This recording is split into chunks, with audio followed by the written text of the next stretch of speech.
2PM 토요 줌 모임을 시작하겠습니다.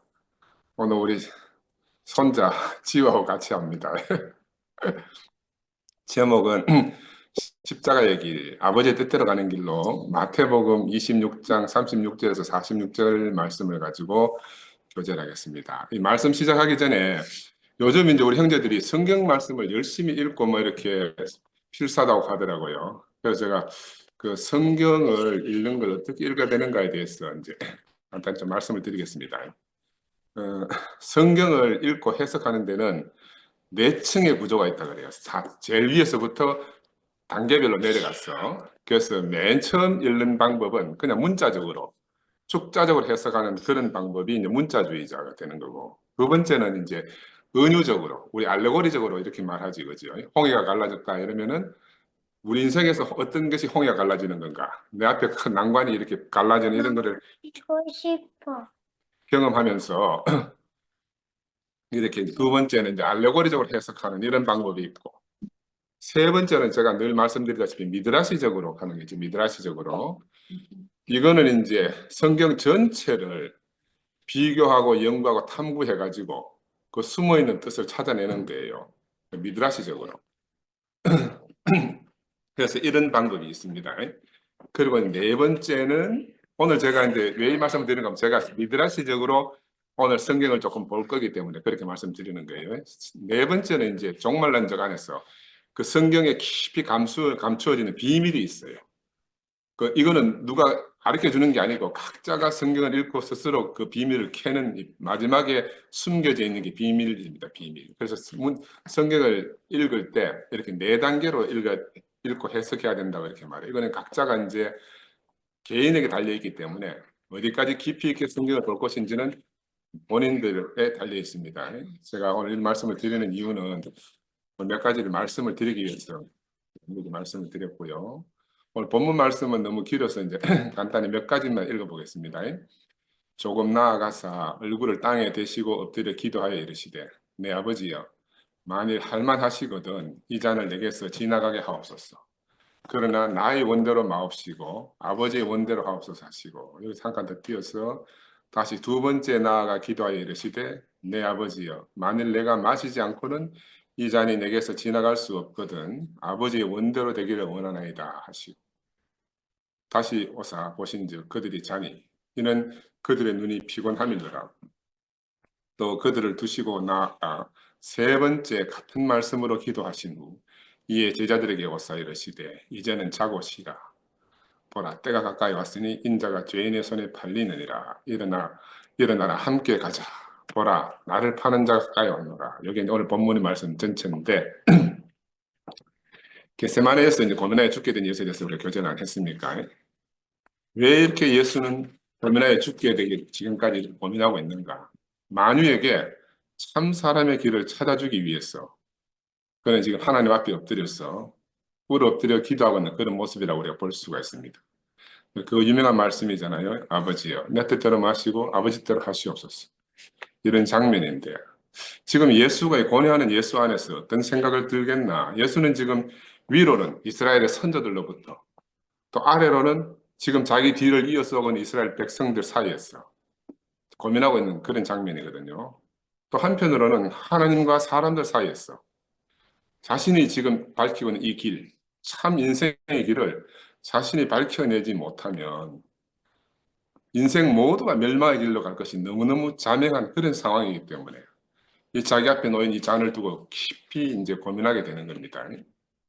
이걸 다른 말로 보면 처음 마태복음 처음 제가 신년을 시작할 때 마가복음 시작이 이렇게 시작하잖아요. 때가 찼고 하나님 나라 가까이 왔다. 이런 말씀을 선포하시면서 시작하잖아요. 그죠?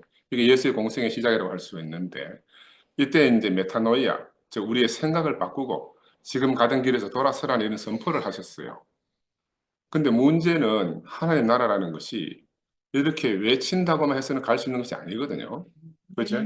이런 외침만으로는 사람들에게 경종을 울릴 수는 있으나 이 모든 사람들을 옛사람의 길에서 새사람의 길로 단번에 옮길 수가 없는 거라. 그래서 이 공생에 처음 시작한 자신의 하나님 나라의 선포가 이제 자신의 공생의 마지막에 이르는 장면을 우리가 지금 마주하고 있는 겁니다. 그래서 이제 그가 자신의 육체를 사용해서 모든 육체를 가진 인간들에게 참 사람의 길이 무엇인지 구체적 행동으로 솔선수범해서 이 십자가를 앞에 두고 그 가는 모습인 겁니다. 이게 그러니까 하나님 나라로 가는 이 예수의 길이라는 것이 길은 말로 가는 게 아니다. 제가 오늘 드리고 싶은 말씀은 그런 말씀이에요. 이 길은 말로 가는 세계가 아니다.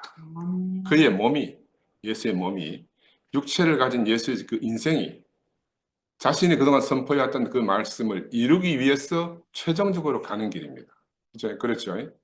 그러니까 다시 보면 하나님은 말씀하시고 사람은 그 말씀을 행동으로 이룰 자라는 거죠. 행동으로 이룰 자다. 왜냐하면 이스라엘에게는 모세 오경을 통해서 이미 무수한 하나님의 말씀이 선포됐잖아요. 근데 정작 그 말씀을 자신으로 성취할 인간이 없다는 겁니다. 이게 이제 이스라엘에게 그리고 하나님과 지금 예수에게 생긴 고민이라고 할 수가 있어요. 그래서 예수는 지금 자신이 아니고는 이 하나님 말씀을 이룰 수 있는 인간이 이 땅에 없는 거다. 자기가 살펴보니까. 여기에 예수의 지대한 고민이 있다는 겁니다. 그래서 예수가 고민하여 죽기까지 이르게 되는 그런 상황이라고 할 수가 있어요. 그러니 지금 이제 말씀이 부족한 것이 아니죠. 수많은 하나님 말씀이 있었어요. 근데 그 말씀을 이룰 자가 없다는 게 문제라. 이제 우리가 잘못 알면 말씀이 없어 문제라 하는데 말씀이 없는 게 문제가 아니고 말씀을 이루실 자가 없다.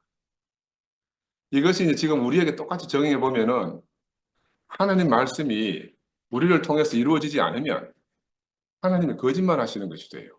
그죠? 거짓말 하는 것이 됩니다. 이거를 이제 제가 오늘 구체적으로 언어학적으로 이렇게 한번 살펴보면 우리 서양 언어는 인도 유로피안 어족이라고 그래요. 그래서 문장 시작을 항상 명사로 시작합니다. 명사는 무슨 말이냐면 개념이 정리된 언어를 명사잖아요. 명사로 이야기하잖아요. 그래서 이제 개념 정리가 우선이기 때문에 개념은 정리되어 있는데 그 행동으로 일어나는 것과 상관이 없어요. 행동으로 일어나는 거하고요. 그래서 언어학적으로 개념은 잘 정리되지만 그 말을 통해서 사건이 발생은 안 해요. 사건. 이게 인도 유로피안 어족의 언어의 특징입니다. 근데 이제 이스라엘, 셈족, 이 셈족 계열의 언어, 셈족에는 페니키아인도 있고 아랍어도 있고 여러 가지가 있어요. 이런 셈족 계열의 언어들은 동사가 우선시 된다는 거예요. 항상 동사부터 우리 이제 하나님 빛이 있으라 이렇게 말할 때 하나님이 가라사대 이런 말을 다른 말로 하면은 그러니까 말씀하다 하는 동사가 먼저 나오는 거예요. 말씀하다 하는 동사가. 그래서 이 동사 중심으로 된 언어 구조가 형성되어 있는데 이 동사가 그 동사 안에 시제가 다 포함이 되어 있는데요. 주어라든지 모든 정보가 동사 안에 다 있대. 그 시제가 몇 개 없어요. 이 말들이. 그래서 말이 말로 끝나는 게 아니고 반드시 그 말을 통해서 사건이 이루어진다는 게 이게 이제 셈족 언어의 특징이랍니다. 우리 꼭 이거 기억해야 돼요.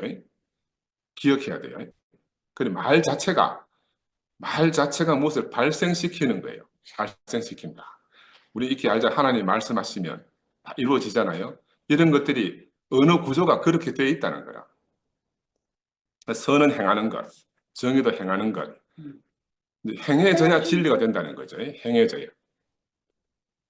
그래서 믿음과 행함이 우리가 뭐 야고보서에는 행함이고 뭐 이렇게 나오잖아요. 근데 사실은 믿음과 행함이 하나인데 이걸 우리 언어로 해석해내니까 믿음 따로 행함이 따로인 줄 아는 거라. 그래서 우리가 이런 언어 구조를 이해하면은 성경을 이해하는 데 훨씬 폭이 넓어집니다. 그래서 지난번에 제가 한 말씀드렸잖아요. 히브리어 다바르. 이 다바르가 말씀하다 하는 뜻이거든요. 다바르, 말씀하다 하는 동사인데 이거는 다바르, 말씀하면 그 말씀이 사건으로 나타난다는 뜻이에요. 하나님 말씀하심을 다바르라 그래요. 다바르. 근데 이 히브리인들이 쓰는 다바르라는 말이 어원이 어디서 나왔는가 하면은 히브리 사람들보다 더 오래된 사람들, 수메르인들, 기원전 뭐 2000년 전 이때 시대에 쓰는 사람들이 쓰는 언어가 있는데 아마르라는 말이 있어요. 그리고 이제 고대에 이 단어는 말이 곧 힘이라고 해요. 말이 힘이다. 말은 즉시 이루어지기 때문에 말을 지배하는 자하고 힘이 있는 사람이에요.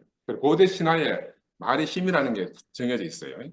그래서 이 말씀이 근데 헬라어에 넘어오면서 어떻게 되는가 하면은 로고스라는 말로 변천돼 버리는 거라. 그러면 이 이제 헬라어로 넘어오면서 그 동사 속에 감추어졌던 그 사건이 발생하는 이런 의미가 사라져 버려요. 그래서 우리가 하나님 말씀을 로고스로 이해할 때에 심각한 결함이 생기는 거예요. 심각한 결함이 생겨요. 그래서 우리가 이런 언어의 변천사를 이해하면 우리가 성경 안에 숨겨진 의미를 좀 더 분명하게 인식할 수 있게 됩니다. 그래서 창세기 1장 3절 보면 빛이 있으라 하시니 빛이 있게 된단 말이에요. 왜? 말씀 동사로 있으라 하면 있게 되어버리는 거야. 근데 이 나타난 빛이 어둠과 빛을 갈라지게 하는 거죠.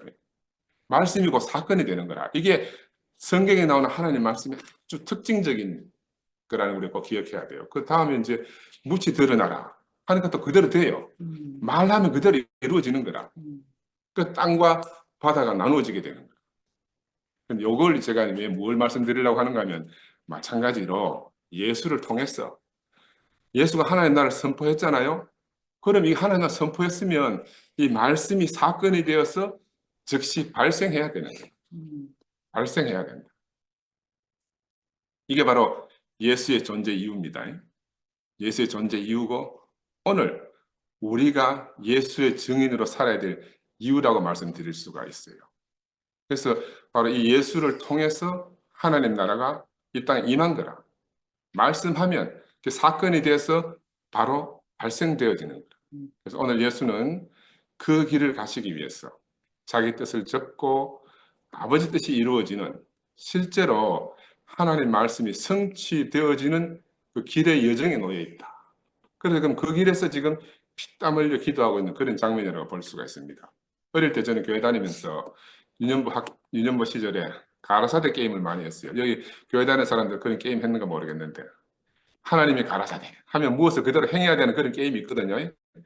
가라사대 게임이라고 있어요. 나는 그때 어릴 때는 그 게임을 그냥 뭐 가라사대 게임이다 즐겁다 재밌다 이렇게 생각했는데 지금 와서 보니까 이게 하나님이 말씀하시면 그대로 이루어져야 된다는 그런 너무너무 놀라운 함축된 의미가 있는 거라. 가라사대 게임이. 근데 선생님이 그런 거 이야기 안 해주더라고. 나도 몰랐지. 그냥 게임으로 말았지. 지금 보니까 하나님 말씀하시면 바로 이루어져야 된다. 그러니 하나님 말씀이 우리를 통해서 이루어지는 것이 바로 복음이라는 겁니다. 그죠? 하나님이 사랑하신다 하면 우리 안에서 그 사랑이 발생되어지는 거라. 바로 이게 복음이라는 거예요. 그래서 이런 하나님을 대신해서 지금 예수는 자신의 죽기까지의 순종을 통해서 하나님 복음의 실체를 예수님 자신으로 나타내고 또 당신 자신으로 사시고 또 이제 그 마지막 지금 종점에 이르게 된 그런 장면입니다. 이 노아로부터 흘러내려온 이 순종의 생명나무의 노선이잖아요. 이게 이제 드디어 예수에게 와가지고 그 열매를 맺고 마침내 이제 우리에게까지 전해 내려와서 오늘 그의 몸인 교회가 나타났습니다. 이게 할렐루야, 할렐루야. 하나님의 말씀이 우리 안에 이루어진 거라. 이 그리스도의 몸인 이 교회는 바로 이 순종의 생명으로 이루어진 그리스도의 몸이라는 거죠.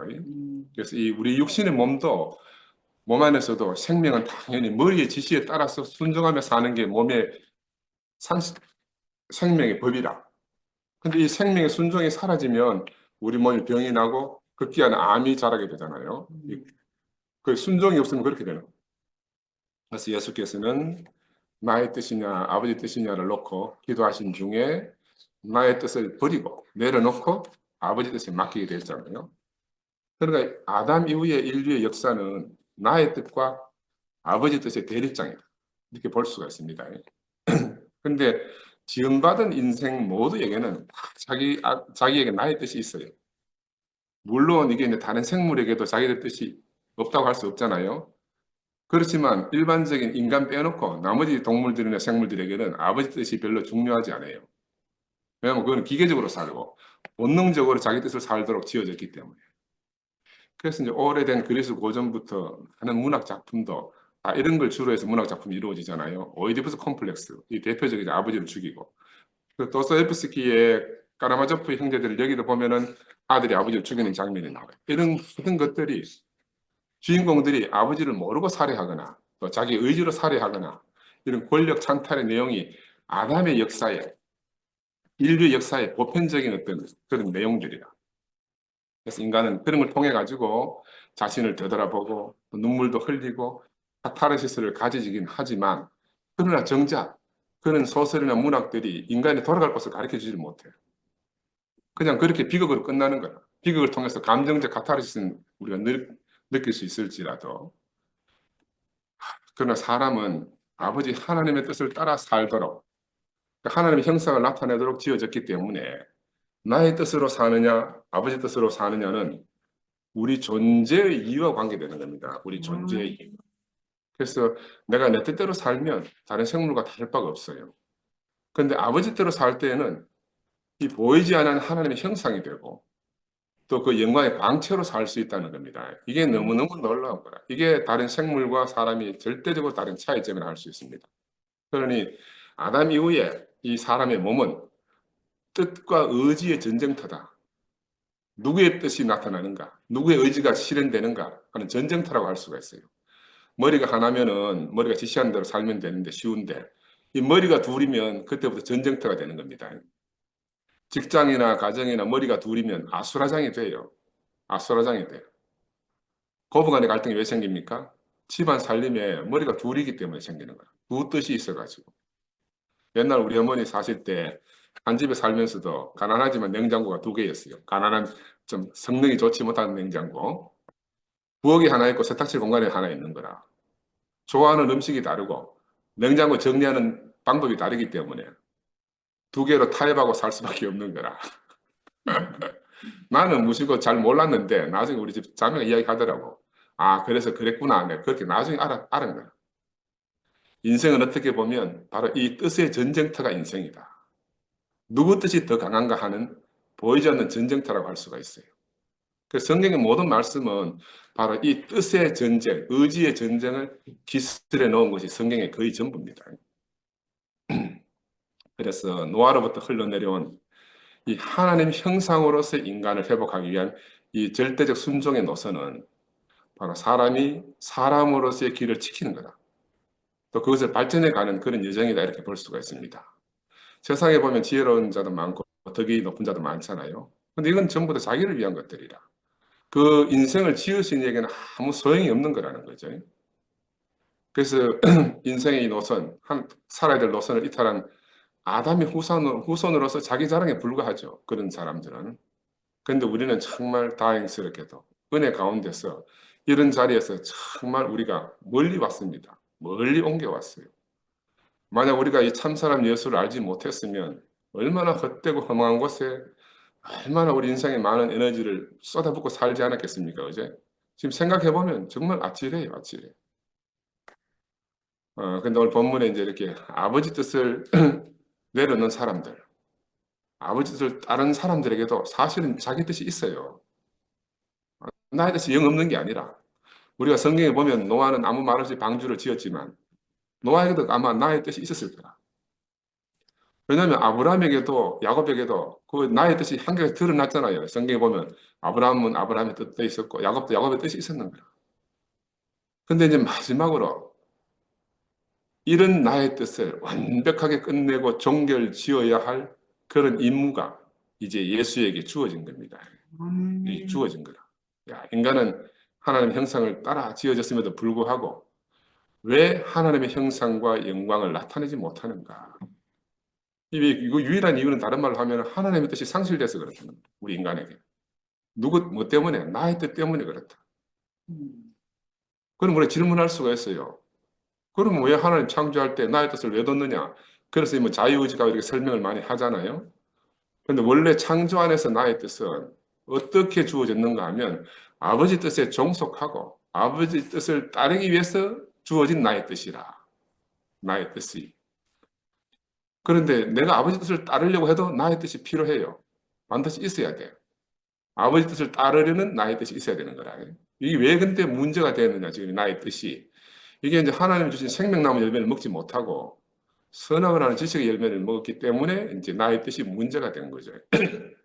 그래서 이제 생명 노선이 아닌 선악을 하는 지식은 나의 뜻을 아버지 뜻에 반대하는 것을, 반하는 것을 이렇게 만들고 키워오게 되잖아요.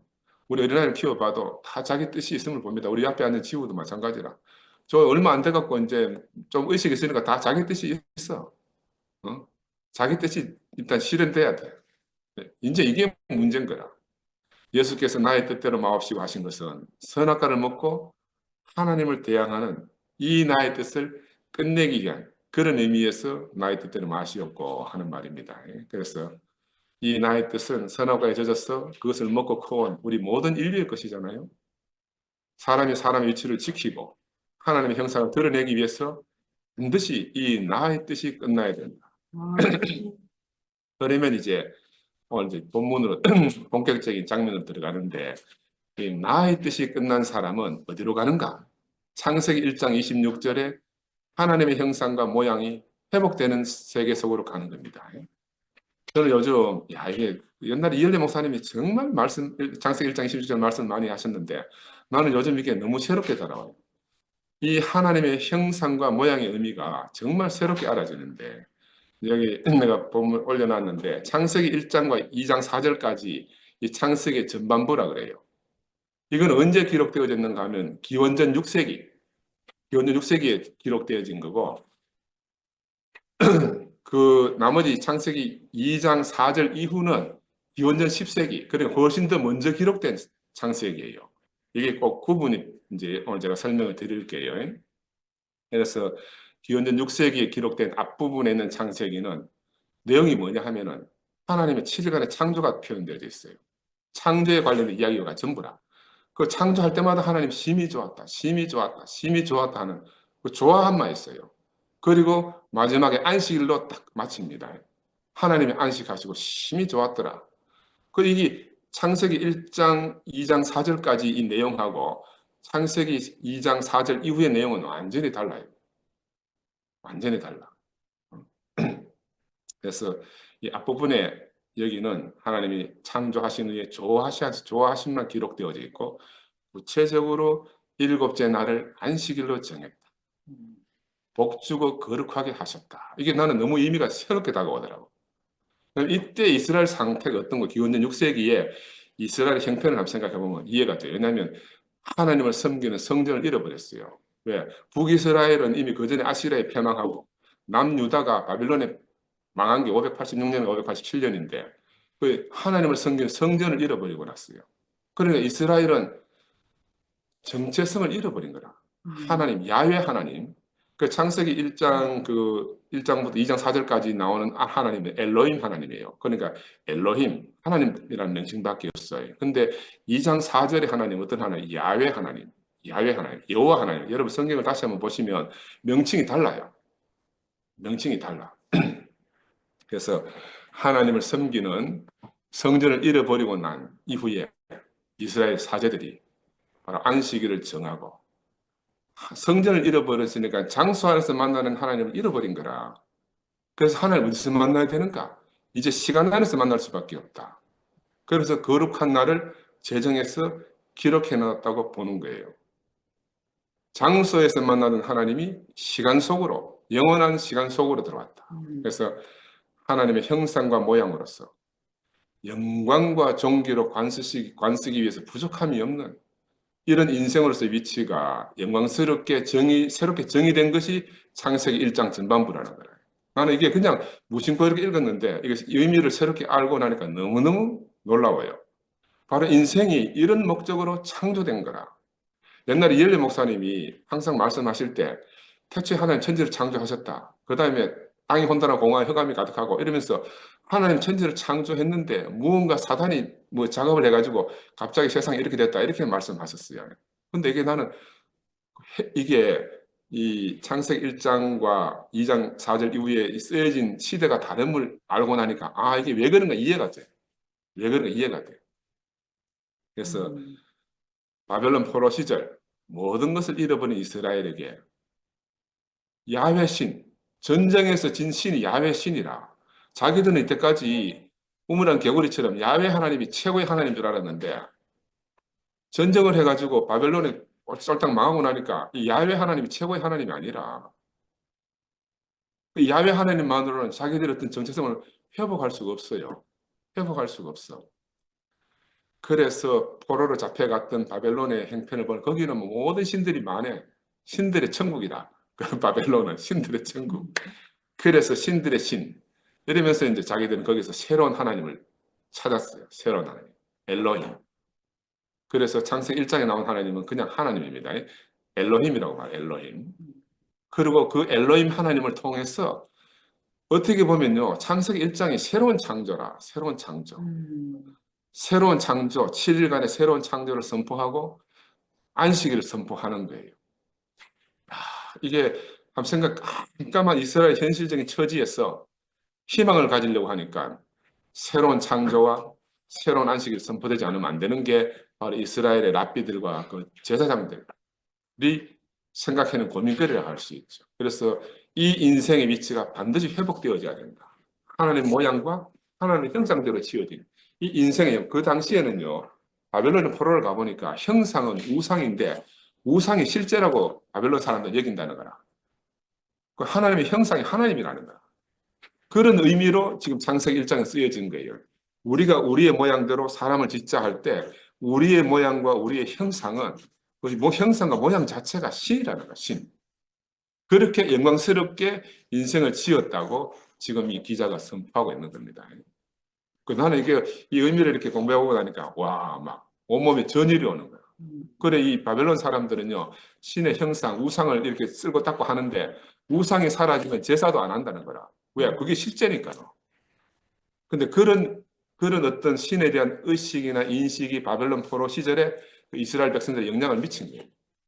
미쳐서 이 사제들이 다시 이스라엘을 회복하기 위해서 이 창세기 1장을 창세기 2장 앞에다 덧붙인 거라.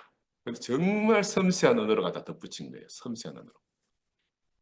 그래서 이 창세기는 500년의 시차를 두고 두 명의 서로 다른 저자가 지었다 하는 것이 비교 정설로 되어 있어요. 그래서 이 전반부에 창세기 1장의 새로운 이야기를 그 전에 있었던 기원전 10세기부터 있었던 이 창조 신화에 덧댄 이유가 있는 거야. 이걸 이제 알면은 막 너는 전율이 생기게, 전율이 생기게. 왜냐하면 그 전까지는요 구전으로 전해졌어. 창세기 기원전 10세기부터 있었던 것들도 구전이고 기원전 6세기 있었던 것도 구전인데 이 구전을 갖다가 이 기원전 6세기 이후부터 문자로 집대성하기 시작한 거야. 아니면 이스라엘 백성의 정체성이 다 사라질 거니까. 그때부터 비로소 이제 우리가 알고 있는 이 성경이 기록 문화로 남게 된 겁니다. 기록 문화. 근데 왜 이렇게 안식일을 강조했는가? 그 이제 포로로 가가지고 일상에 매여서 종로로 살 수밖에 없는 이스라엘에게 그들은 절대적으로 하나님이 선택한 백성임을 잃지 않도록 해야 되는데 그러면 거룩한 안식일을 통해서 6일간의 일상적인 삶에서 하루를 안식일로 정해가지고 일상에서 벗어나서 하나님의 안식에 참여하도록. 하나님 안식에 참여한다는 게 뭐예요? 인생의 지어진 목적을 회복하고 하나님 창조의 완성에 동참하도록 하는 그런 의도를 가지고 이 창세기 1장에 쓰여진 것인데 이게 바로 이 창세기 1장을 쓴 사람들 피저자라 그래요. 프리스트 그래가 사제라는 말, 사제 집단. 이 피저자들의 의도가 숨겨져 있지 않은가. 하여튼 막 저는 더 깊이 이야기하면 막 시간이 더 많이 가니까 그래서 여러분이 이제 오늘 알아야 될 것은 창세기가 두 사람의 저자에서 서로 각각 다른 시기에 기록되어져 있고 절망적 이스라엘 상태에 빠진 이스라엘 백성들에게 새로운 희망을 주기 위해서 앞에 분이 덧대어져 있다. 그지? 그래서 창세기 2장 4절 후반부에 기록된 창세기를 Y 저자가 기록했다. 왜냐하면 야훼 하나님이라고 말하는 사람은 야훼스트라 그래요. 이 야훼스트 저자에 의해서 기록되어졌다 해서 Y 저자라고 이렇게 이제 명명합니다. 그래서 아담의 지어짐과 인류의 타락이 기록되어 있는 이 기원전 10세기 창세기만으로는 지금 이 절망적 상태에 있는 이스라엘, 그 포로로 잡혀가 있는 이스라엘이 위로받을 수가 없는 거라. 그 말씀만으로는. 그래서 왜냐하면 그 말씀을 보면요. 아담의 창조 이후에 하나님이 기뻐하심이 전혀 없어요. 하나님이 창조했고 아담의 타락, 하와를 지었고 그냥 사실관계만 쭉 스토리로 나와 있는 거야. 스토리로. 네? 그 여기 보면 아까도 말씀드렸죠. 하나님 호칭도 다르고요. 전반부는 엘로힘이지만 후반부는 야훼 하나님, 야훼 엘로힘으로 다르게 기록되어 있고요. 그 전반부는 하나님이 기뻐하심 막 계속 기뻐하심 나오는데 후반부에 기록된 거는 기뻐하고 이런 게 전혀 없어요. 참 인생이 회복된 상태가 무엇인가도 기록이 없어. 그러니까 이 창세기 1장을 기록한 이 피저자들은 정말로 심각하게 고민하면서 절제된 언어를 가지고 세상의 시간이 아닌 하나님의 시간 안에서 7일간의 창조를 선포했다. 저는 그렇게 생각이 들어요. 그러니까 이 하루는 우리의 역사 안에 있는 시간 하루가 아니고 영원 안에 있는 하나님의 시간으로서의 하루라. 그러니까 왜 밤이 되고 아침이 되노 이렇게 말하는가. 지금 그들의 상태는 밤이에요. 근데 지금 절망적 상태니 밤이 지나고 나면 아침이 온다. 하나님이 심히 기뻐하십니다. 그러니까 밤이 되고 아침이 되니 밤이 되고 아침이 되니 나는 이런 의미가 야, 이 사람들이 이런 의미를 가지고 기록했겠군 하는 게 알아지니까 나면 전율이 어때요? 지금 이스라엘은 모든 것을 잃은 밤이에요. 그러나 지금 하루를 향해서 가고 있는 거라. 이게 하루의 의미라. 하루의 의미. 그래서 속이는 자에게 속지 않고 하나님의 기쁨과 안식의 대상으로서 하나님의 형상과 모양으로 지어진 그 자리를 회복한 그 상태를 적극적으로 선포한 것이 창세기 1장이다. 창세기 1장이다. 이것이 새롭게 추가된 창세기 전반부 속에 들어있는 피저자들의 숨겨진 의도라고 저는 해석이 돼요. 제가 아까 시작할 때 말씀드렸죠. 성경 말씀 읽을 때는 내 칭의로 해석해야 된다. 이거는 제 혼자만의 생각입니다. 근데 바로 이 피해자들의 의도를 예수가 그대로 회복한 거예요. 하나님의 형상과 모양을 회복한 그 사람이 누구인가? 지금 이 겟세마네에서 고민하며 죽게 된 이 예수가 내가 바로 그자라는 것을 선포하고 모든 인생이 바로 여기에서 발견돼야 된다는 것을 선포하고 있는 겁니다. 그래 창세기하고 예수하고 지금 십자가 앞에 있는 예수하고 바로 연결이 바로 직통으로 되는 바로 이 자리, 이 위치가 인생이 회복되어야 될 정위치다. 인생으로서 하나님을 대신할 자리다. 지금 예수가 바로 그 자리에서 아버지의 뜻을 따름으로 우리 인생의 모든 인생의 위치를 회복하고 있는 장면이에요. 얼마나 놀랍습니까? 노아는 자기 뜻을 내려놓고 방주를 지었다 그랬잖아요. 아브라함은 자기 뜻이 끝나고 나서 이삭을 받았다고 했어요. 모세는 자기 뜻이 소멸되고 하나님의 명을 받아서 이스라엘의 목자가 됐습니다. 이제 오늘 우리 앞에 있는 이 마지막으로 예수 그리스도는 자기 뜻을 내려놓음으로써 우리 온 인류의 자기 뜻, 우리 모두의 자기 뜻을 예수 자신 안에 포함시켜서 지금 내려놓고 있습니다. 그러니까 이제 나의 뜻이냐 아버지 뜻이냐 하는 이 긴 싸움이 예수 안에서 끝장이 난 거예요. 예수 안에서 끝장이 난 거예요. 예수께서는 히브리서 5장 8절에 보면 아들이시라도 받으실 고난으로 순종함을 배워서 하나님 아들로 인정되셨다. 이렇게 되어 있어요. 이제 전쟁이 끝난 거라. 하나님 아들로 인정됐다. 창세기 1장에 나오는 하나님의 우리의 모양과 우리의 형상대로 지은 그 사람이 비로소 회복된 거예요. 그래서 예수가 순종의 아들의 자리에서 끝낸 전쟁. 이 끝낸 전쟁을 우리가 우리의 삶 안에서 순종을 우리 자신으로 경험함으로 우리는 지금 뭘 해야 되는가? 이 전쟁이 이미 끝난 전쟁임을 확인해야 되는 게 우리의 사명입니다. 예수가 이미 끝냈지만 지금 우리의 인생을 통해서 우리는 한 걸음 한 걸음 매일마다 이걸 확인하는 거예요. 이게 바로 우리 할 일입니다. 그래서 예수가 승리한 그 승리를 뒤따라가면서 확인하는 것은 이 어찌 즐거운 일 아니겠습니까? 그죠? 이거보다 더 즐거운 일은 없는 거라. 이미 확보한 승리를 뒤따라가면 계속 확인하는 것보다 더 즐거운 일 어디 있습니까? 이제 순종하고 승리한 그 씨가 왔으니까 할 일은 열매를 수확하는 일만 남았습니다. 우리 인생의 삶 안에서 열매가 거두어지는 것만 남았습니다. 그래서 하나님 나라인 이 교회는 바로 이런 열매의 수확으로 인해서 날마다 추수의 감사 축제를 펼치고 있는 겁니다. 우리 오늘 밤도 그 추수감사제를 지내는 거라. 선악과로 말미암아 내 뜻은 끝났고 생명과의 그 생명의 힘으로 말미암아 하나님의 뜻을 따르는 나의 뜻만 있는 사람들이 모여서 지금 오늘 감사 축제를 하는 거예요. 그 당시에 예수께서 가신 이 십자가의 길에는 아무도 함께하지 못했잖아요. 그러면 주님께서 공생을 시작하실 때 많은 무리가 예수를 따랐다고 되어 있어요. 베드로를 위시한 제자들도 죽는데도 함께하겠다고 맹세했습니다. 근데 나와 함께 깨어 있으라. 깨어 기도할 수 없더냐? 깨어 있어 기도하라. 이렇게 막 예수가 간절히 부탁하는데도 아무도 그와 함께 하지 못하고 잠을 잘 수밖에 없었어요.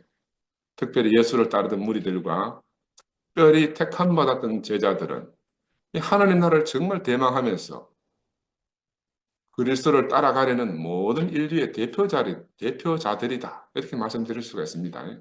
그런데 그들은 이 예수와 운명적으로 함께하지 못했던 거라. 이거는 우연한 실수로 그 당시에 뭐 착각이나 실수로 그렇게 된 게 아니고 생명의 노선이 완전히 달랐다는 거죠. 제자들은 따르겠다고 맹세하였고 주님은 그들에게 간곡히 당부했습니다. 그런데 그게 이루어지지 못한 거라.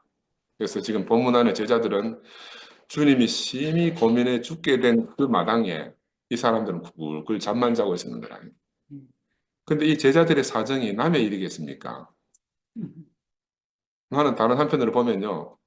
또 이 제자들이 깊은 잠에 빠진 것을 저놈들 왜 저렇게 멍청한 짓을 했노? 이렇게 부정적으로만 볼 일은 아니라 생각이 들어요. 왜냐하면 그들은 정말 자신의 전심전력을 다해서 어떻게 하든지 함께 해보려고 최선의 노력을 다했을 거라. 그런데도 쏟아지는 잠을 어쩔 수가 없었던 거지. 근데 하나님은 창세기 보면 하나님은 아담을 깊이 잠들게 해서 돕는 배필을 짓는다 했어요. 야, 그러니까 우리 입장에서 보면 어떤 객관적 시각에서 보면 제자들은 지탄 받아야 돼요. 저놈 수색이 어떻게 저 정도밖에 못하네. 지탄을 받아야 돼요. 근데 하나님 시각에서 보면 하나님은 바로 이들의 깊은 잠 속에서 새로운 생명이 잉태하도록 예수를 돕는 배필이 태어나도록 일하셨다고 나는 그렇게 해석이 돼요. 하나님 일하셨다. 지금 예수는 십자가에서 완전히 끝났어요. 제자들은 지금 겟세마네에서 자신들의 맹세가 끝난 걸 보여주는 거야. 예수는 예수 인생이 끝남을 보여주고 있는데 제자들은 자기들의 맹세가 끝났다는 걸 보여주는 거라. 그러니까 이 사람들은 예수는 십자가로 가서 끝남을 드러내는데 이 사람들은 겟세마네에서 이미 끝난 사람들이라. 겟세마네에서부터 끝난 제자들은 예수보다 먼저 겟세마네에서 끝난 사람들이에요. 얼마나 신기해요. 예수가 자기 뜻을 접고 아버지 뜻에게 맡길 때 이 제자들은 자기들은 이미 그렇지 못한 사람으로 다 드러난 겁니다. 그러니까 하나님께나 예수에게나 전혀 쓸모없는 게 드러난 거라. 이미 드러난 거라. 십자가 이전에 다 드러났다니까요. 그래서 근데 십자가 이후에 예수를 부정하고 도망갔다고 되어 있잖아요. 성경 그렇게 도망간 걸 모습이 묘사되어 있는데 그건 사실은 겟세마네에서 그들이 끝난 것을 표현한 거라. 이미 끝나기는 겟세마네에서 끝났어. 그 기름틀 앞에서. 그 기름틀 안에서 예수도 끝나고 제자들도 함께 끝난 겁니다. 야, 나는 이거 보니까 야, 진짜 신기하다. 다 끝났어. 다. 겉으로 드러난 양상은 한 사람은 십자가에 달려서 끝났고 나머지 사람들은 도망가는 것으로 끝난 거라. 네? 근데 끝난 거는 다 하나라. 이면을 보면 다 함께 끝난 거예요. 그들의 아담이 종집을 찍은 거라. 하나님 나라에 전혀 쓸모없음이 드러난 겁니다. 그래서 예수는 예수의 길을 걸어서 겟세마네에 이르르시다. 제자들은 그들의 길을 걸어서 주님과 함께하지 못하는 그 길에 들어서게 된 거죠. 이렇게 겉모양에서는 완전히 서로 다른 길을 걸었어요. 근데 결과적으로는 같은 길이다. 예수는 육신을 끝내러 십자가로 가셨고, 그죠? 제자들은 그들의 아담이 끝났음을 확인한 일로 간 거라. 다 끝난 거야. 이게 얼마나 신기해요, 여러분. 우리가 그 표면적으로 볼 게 아니고, 제가 서두에 말씀드렸지만 성서를 어떻게 볼 것이냐 하는 것은 층위가 여러 개 있다. 층위가 여러 개 있다. 그래서 군중들과 제자들과 예수는 한 공간의 한 시대 속에서 한 공간에 살았지만 이면적으로는 서로 다른 길을 가고 있잖아요. 근데 이걸 또 다시 한번 뒤집어 보면 아담이 끝나는 길로 간다는 면에서는 다 똑같은 길을 가는 거라. 또 뒤집고 또 뒤집으면 같은 길이에요. 신기하지 않나요? 난 막 이거 말씀 준비하면서 와 이리 신기하노, 와 이리 재밌노 싶은데. 그래서 아담에서 시작해서 제자들에게까지 이른 이 길은 하는 사람이 있었어요. 특별히 그 중에서 제자들은 하나님의 택하심에 노선 안에 있는 사람들이 할 수 있잖아요. 그리스도를 대망하는 사람들이 할 수가 있어요. 근데 그들이 아무리 최선의 선택을 받았고 하나님 나라에 대한 그리스도에 대한 소망을 가졌다 해도 아담의 노선에 결국은 그리스도를 따를 수 없는 운명 안에 있다는 거예요. 네? 아들로서 순종의 길에 이르는 데는 이들 중에 어느 누구도 아들과 함께 할 수 없다는 것을 제자들이 다 드러내 보여준 겁니다. 이 예수의 십자가 노선 안에서는 모든 아담의 정체가 다 폭로된 거죠. 근데 폭로된 이게 우리에게 참 구원이 된 거라. 여러분, 이게 실망하면 안 돼. 이 폭로된 이게 우리의 구원이라. 어? 왜냐면 우리 중에 어느 누구도 이들 제자들과 다르지 않아요. 하나같이 다 같은 길이에 있잖아요. 그러니까 그들은 우리의 대표로 우리를 다 폭로한 거라. 역사 안에서는 2000년 전이지만 영혼 안에서는 지금 우리 자신을 그들이 우리를 대표해서 지금 폭로하고 있는 겁니다. 이걸 보면 이런 사실을 지금 이렇게 4분 5일된 우리 교회를 이렇게 지켜보니까 야, 누구라 할 것 없이 우리 모두가 우리의 뜻으로 말미암아 이렇게 나눠졌잖아요. 안 그래요? 우리의 뜻으로 말미암아 이렇게 나누어졌어요. 우리가 참 예수 안에 있다면 나부터라도 먼저 그 어떤 수모라도 참고 받고 어떤 비난도 감수하고 아버지의 뜻을 따라가야 하면 마땅하다고 생각이 들지만 나부터 그렇게 못한 거라. 우리 영소가 늘 하잖아요. 영소가 내 옆에서 계속 하고 있는 소리가 그 소리라. 분열이 일어나면 첫자리로 돌아가라. 이 목사님이 우리한테 유언처럼 하신 거잖아요. 그럼 우리의 첫자리가 어딘가? 우리의 첫자리는 다 예수 안에서 하나로 살던 그 자리라. 하나로. 지금 예수가 고민하여 죽게 된 그 바로 그 십자가의 자리가 우리의 첫자리라는 거죠. 그런데 우리 중에 누구도 참 예수의 길 안에서, 참 예수의 생명 안에서 아들이라도 순종함으로 받은 그 잔을 우리가 받을 수 없었기 때문에 벌어진 상황이에요. 그죠? 우리에게 다 각자가 합리적인 이유가 있어요. 우리가 또 이렇게 피해야 될 명분이 다 있는 거라. 명분이 다 있어요. 제자들도 합당한 명분이 다 있었다니까. 우리만 할 말이 있는 게 아니고 제자들도 할 말이 많아. 그런데 이렇게 일이 벌어진 거예요. 그래서 오늘 이 말씀을 묵상하면서 더욱더 오늘 이 잠든 제자들 안에서 내 자신이 너무너무 깊이 발견되는 거예요. 그러니까 우리가 누가 누구에게 잘못을 말할 수가 없어요. 아들은 아들의 길을 가서 겟세마네에 이르렀어요. 그 종은 종의 길을 따라서 잠을 자는 곳에 이르는 거라. 이것이 생명과 생명이 아는 길의 종말이다. 겟세마네에 이르신 예수님을 제자들은 이해할 수가 없었습니다. 우리도 지금 이런 4분 5일 된 우리 형편을 우리가 이해할 수 있습니까? 우리도 이해 못해. 이해 못하는 건 똑같아. 그 지식 안에서는 충분히 누구의 잘못을 지적할 수가 있어요. 지금 근데 일어난 일들은 누군가의 잘잘못으로만 판단할 수 없는 그런 문제라. 누군가의 잘잘못으로 판단할 수 없는 그런 문제라. 제자들은 깊은 잠을 통해서 그들의 상태가 다 드러났습니다. 이제 자신들 안에서는 스스로 아무 소망도 가질 수 없게 된 거예요. 이것이 바로 창세기 1장으로 돌아가면 창세기 1장 2절에 명명된 혼돈이라는 겁니다. 혼돈. 깊은 잠은 곧 혼돈이에요. 우리도 지금 그런 상태라. 이 혼돈이라는 건 뭐냐 하면요. 밤과 낮 사이에 있는 혼돈이라. 어둠과 빛 가운데 있는 게 혼돈이에요. 생명과 죽음 사이에 있는 게 혼돈이라. 하나님의 신이 수면 위에 운행하실 수밖에 없는 바로 그 혼돈이고 그 공허라고 할 수가 있어요. 야, 그들은 왕의 길, 메시아의 길, 이스라엘의 회복의 길이 절대로 겟세마네에 갈 수는 없다고 생각하는 사람들이죠.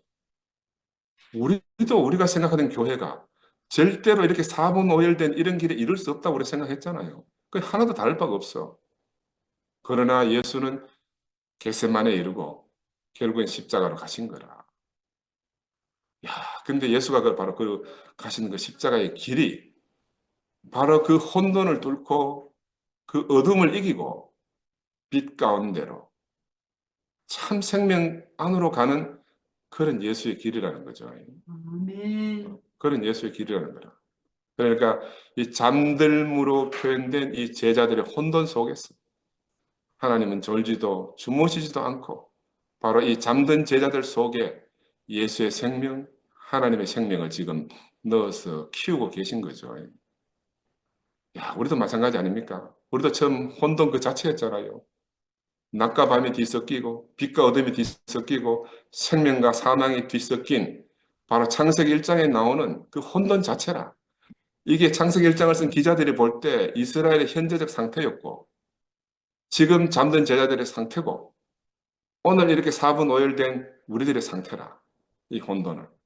그런데 하나님은 바로 이 혼돈 속에서 질서를 회복하시고 빛과 어둠을 구별하시고 낮과 밤을 갈라내시고 생명과 생명 아닌 것을 가르쳐 가지고 우리로 하여금 하나님의 안식에 참여하게 하신 것이 창세기 1장 4절에 나오는 2장 4절에 나오는 하나님의 깊은 안식이란 말입니다. 나는 그래서 이 창세기 1장과 2장 4절까지 있는 이 창세기 내용이 와, 나를 막 엄습한다고 해야 되나?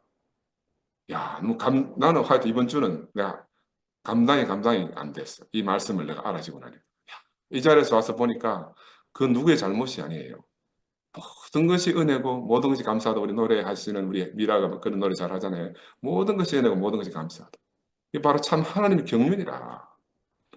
우리는 예수와 함께 이 고민하여 죽게 된 이 과정을 거쳐서 구체적으로 십자가의 길로 우리가 들어선 겁니다. 상대의 죽음이 아닌 우리 자신의 죽음을 지불해야 하는 길에 우리가 들어서게 된 거예요. 그런즉 그 누가 이 길을 알겠습니까? 그래서 예수가 말세에 믿는 자를 보겠느냐 하는 말씀을 하실 수밖에 없는 거라. 세상에는 잘못한 자가 사과하는 것이 마땅하잖아요. 그런데 예수의 세계 하나님 나라에서는요. 우리 모두의 죽음이 지불돼야 되는 거라. 이게 하나님 나라와 세상이 절대적으로 다른 거라. 절대적으로 다른 거라. 그래서 말세에 내가 믿는 자를 보겠느냐 하는 예수의 답답함이 이 말씀 속에 배어 나오지 않습니까? 그래서 이러한 사정은 예나 지금이나 다 마찬가지입니다. 그래서 사람들은 영광의 길을 찾고 메시아의 길을 찾고 이스라엘 회복의 길을 찾았어. 어디에서? 자기 뜻 안에서. 자기 뜻 안에서. 예수와 전혀 다른 길로 지금 가서 찾고 있는 게 현 상태다. 모두들 입으로 뭐라 그래요? 난 하나님 사랑한다. 그리스도를 따른다. 하면서도 실상은 주님과 한 자리에 있지 않는 겁니다. 실상은. 모두가 이스라엘이 쫓던 길, 제자들이 쫓던 그 길을 따라서 지금 겟세마네에 와서 잠자고 있는 거죠. 지금 잠자고 있는 겁니다. 이것이 인간이 선악을 하는 지식으로 걸어간 길의 종점이라고 할 수 있습니다. 그러니까 이 지식으로는 아들의 길을 절대로 걸을 수가 없다. 아멘. 인간의 모든 지식이 이 아들의 순종 앞에서 민낯이 다 드러난 거죠. 이해할 수 없어서 동참하지 못한 것으로 드러났어요. 사랑하는 마음도 있고 결사적인 충성도 있었지만 그런 의지로도 막을 수가 없고 쏟아지는 잠을. 그래서 어찌할 수 없어서 잠을 자는 것으로 그렇게 드러난 겁니다. 우리도 같은 걸 늘 경험하잖아요. 말씀이나 간증이 잘 안 들리면 어때요? 고개가 푹 숙여지죠. 어느 순간 모르게 잠이 술술 오잖아요. 제자들도 마찬가지라. 예수의 말씀이 안 들리니까 잠이 올 수밖에 없는 거라. 그냥 오는 게 아니고 쏟아지는 거라. 쏟아져. 눈꺼풀이 천근만근이니까 그 잠을 이길 수가 없는 거죠. 그래서 순종은 지식이 많아서 하는 것도 아니고 마음의 충성이나 결심을 하는 것도 아니다. 오직 순종은 아들의 운명으로 하는 것이다. 아들의 운명으로 이루는 것이다. 그래서 누구든지 이 운명 안에서가 아니면 주님을 따를 수가 없고 억지로 겟세마네 동산까지 올 수는 있을지라도 주님과 함께 깨어 있을 수는 없다는 것이 오늘 본문에서 말하는 예수와 제자들의 관계라는 거죠. 이 자리에 가면 모든 것이 다 무용합니다. 지식도, 믿음도, 사랑도 다 무용하다. 오로지 필요한 것은 아들의 운명밖에 없다. 이 아들의 운명은 우리가 그렇게 버리고 싶고 분리해내고 싶은 바로 그 육체로 증명하는 게 아들의 운명이에요. 이 운명은 소유와 존재라는 이분법으로 그렇게 분리한다고 살아내지는 게 아니라 이 아들의 운명은 육체라는 이 유기물 덩어리잖아요. 사람 몸은 유기물 덩어리. 이 유기물 덩어리를 당신 말씀을 이 육체 안에서 이루어내는 그거란 말이에요. 이게 바로 아들의 운명이다. 말씀이 육신이 된 삶을 우리 자신으로 이 육체로 살고 증명하는 게 그 운명이라는 거예요. 이 말씀이 들어온 육체는 죽음을 지불하는 길로 갈 수밖에 없다. 이게 운명이죠. 운명. 그래서 예수는 이런 이유 때문에 당신의 증인이 절대적으로 필요한 거죠. 예수는 제자들이 절대적으로 필요했어요. 왜냐하면 말 이전에 사람이 필요하다는 거라. 이미 하나님의 말씀은 무수히 많아. 근데 그 말씀을 이룰 자, 그 증인이 절대적으로 필요한 거라. 아멘. 우리 한철이처럼 자신의 생명을 100% 살아낼 그 증인이 필요한 거라. 그지 한철아? 예수는 바로 이 잠자던 제자들을 통해서 그들이 감출 것이 하나가 없도록 다 폭로시켜가지고 몽창 다 빈 그릇이 되게 만든 거라. 몽창 다 빈 그릇이 되게 만들었어요. 그런 다음에 빈 그릇이 된 그들을 자신의 증인이 되도록 세우신 거죠. 이 사람들은 이제 예수 외에는, 아들의 운명 외에는 아무것도 내세울 게 없어요. 다 털어버렸어요. 다 탈탈 털어가지고 남은 게 없어졌어요. 남은 게 없어졌어요. 아담 안에 있던 인간은 그분이 자신의 운명을 드러내자 모두 떠나갔잖아요. 그러던 마지막 끝까지 사투하면서 따라오던 제자들은 결국에는 잠을 잘 수밖에 없습니다. 그리고는 십자가 앞에서 그들도 다 부인하고 자기들의 곳으로 가고 말았다. 이 성경이 우리한테 함축적으로 말하는 의미를 우리가 깊이 새겨야 됩니다. 그래서 예수님은 3번 기도하신 후에 제자들이 가서 이르기를 이제는 자고 쉬라. 수고했다. 어찌할 수 없다는 거지. 어찌할 수 없다. 제자들은 어떻게 하고자 했어요. 어떻게 하고자 했는데 궁극적으로는 어찌할 수 없는 자리에 온 거라. 어찌하는 자리. 이 대목에서 여러분 떠오르는 유명한 사람 있죠? 상도야 니고 그러고 싶어 그랬겠냐. 나는 처음에 상도만 그런 사람인 줄 알았어. 근데 나중에 보니까 나도 그런 사람이라. 근데 조금 더 세월이 지나고 보니까 목사님도 그런 인생을 사셨네 이렇게 알아지대요. 근데 더 올라가서 보니까 오늘 제자들도 다 그런 사람들이라. 야, 예수 이외의 모든 사람들이 다 어찌할 수 없는 사람들이. 근데 우리 주님은 이렇게 그냥 쓸모없는 사람으로 드러난 바로 그런 사람들을 골라가지고 자신의 증인으로 삼는다는 겁니다. 이 사람들은 자기 할 말이 없어요. 다 끝났기 때문에. 할 말이 없어. 할 말이 없어. 야, 자기 할 말이 다 끝난 사람을 하나님 쓰신다. 세인트루이스 우리 영미가 잠자고 못 들어서 할 말이 없다. 요즘 종종 그런 간증 많이 하잖아요. 이 잠자던 제자들은 자기 할 말이 없는 사람들이다. 자기 할 말은 없어요. 오직 주님만 말할 수 있는 사람. 이 사람들이 잠자던 제자들이라. 그런 사람이 바로 어쩔 수 없는 사람들이다. 어쩔 수 없는 사람들. 그래서 아들이 순종을 드러내자 모든 사람의 불순종이 드러났다고 했습니다. 아들의 운명이 드러나자 모든 사람의 흑우가 다 드러났다고 그랬어요. 이제부터 주님이 일하시는 거라. 이제는 주님의 일만 드러나게 되어 있습니다. 이런 세계를 부르신 주님을 찬양합니다. 할렐루야. 아멘.